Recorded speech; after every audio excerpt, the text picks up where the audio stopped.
ये अद्भुत कहानी है।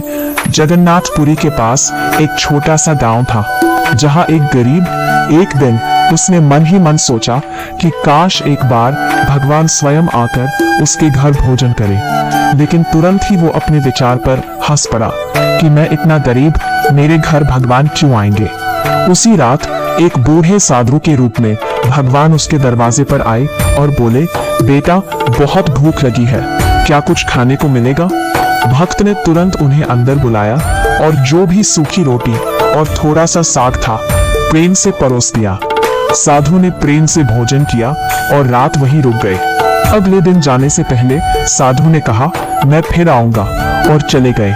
इसके बाद ये क्रम रोज का हो गया। साधु आते, भक्त प्रेम से भोजन कराता और दोनों देर तक धीरे की बातें करते। भक्त के घर में अन्न की कमी होने लगी, लेकिन उसने कभी सेवा बंद नहीं की।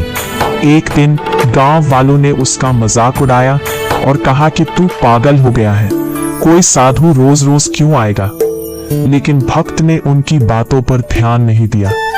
कुछ दिनों बाद गांव में अकाल पड़ गया और लोगों के पास खाने को कुछ नहीं बचा। लेकिन आश्चर्य की बात यही थी कि उस भक्त के घर में कभी भोजन खत्म ही नहीं हुआ।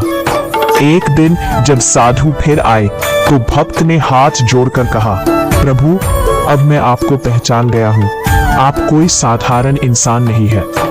यह सुनकर साधु मुस्कुराए और अपने दिव्य रूप में प्रकट होकर बोले, मैं ही जगन्नाथ हूँ और तुम्हारी सच्ची भक्ति से प्रसन्न होकर तुम्हारी परीक्षा ले रहा था।